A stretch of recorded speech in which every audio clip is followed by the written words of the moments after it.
Hello welcome to my mini blog. म चाहिँ आज चाहिँ सधैँ चाहिँ बेलुका कामबाट फर्किँदा वा नानीसँग निस्किँदाखेरि चाहिँ सपिङ गर्थ्यो भने आज चाहिँ खासमा जापानमा माउन्टेन डे भनेर रेड क्यालेन्डर डे छ। अनि त्यही भएर म चाहिँ आज दिउँसै गएको थिएँ सपिङ गर्न। अनि आज चाहिँ एकदम फुर्सद भएको भएर लेट्स मेक अ भिडियो भनेर चाहिँ मैले भिडियो खिचेको। सुरुमा चाहिँ मैले यहाँ के किनेको छु भनेर देखाइरहेको छु।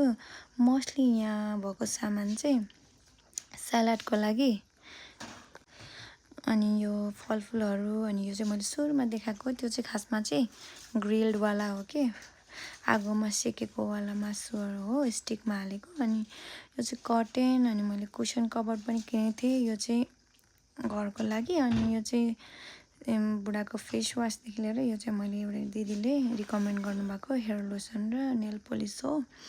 अनि यहाँ चाहिँ मैले निकाल्दै यो हेयर ओइल ब्रस चाहिँ छुट्याएछु क्या। ल्याइसकेपछि हल्का सबैलाई आफ्नो आफ्नो ठाउँमा राख्नै पर्यो होइन।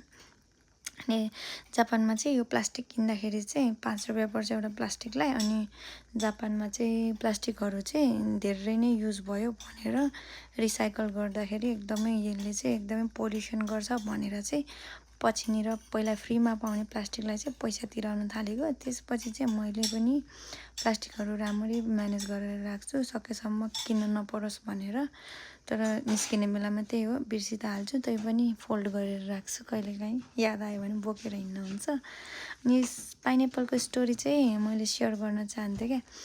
आज चाहिँ मैले खासमा त्यो मलमा एकदमै पाइनएप्पल कस्तो मजाले बट्टामा हालेर पिस पिस काटेर राखेको थियो। मलाई कस्तो खानु मन लाग्थ्यो। अनि त्यसको प्राइस चाहिँ 550 रुपियाँ थियो। अनि मैले चाहिँ बुढो मलाई एकदम पाइनएप्पल खानु मन लाग्यो भने अनि बुढाले यही बट्टाको लाग न काटेको भन्नुभयो। अनि मैले यसो डल्लाको यो पुरै डल्लोको प्राइस हेर्दाखेरि चाहिँ 430मै थियो। अनि मैले चाहिँ बुढा म यही लान्छु नि काट्यो भने धेरै पनि निस्किन्छ मलाई काट्नु पनि आउँछ भने तपाईँले के गर्नु पर्दैन भने। बुढाले चाहिँ होइन यही लगा के सजिलो हुन्छ भन्दै थियो। मैले चाहिँ तपाईँले के गर्नु पर्दैन के हो भनेर मैले चाहिँ बोकेर ल्याएको। अनि मैले चाहिँ पहिला यो यस्तो पाइनएप्पल कट गर्ने काम गरेको थिएँ कि। अनि मलाई चाहिँ आइडिया थियो कसरी काट्नुहुन्छ भनेर।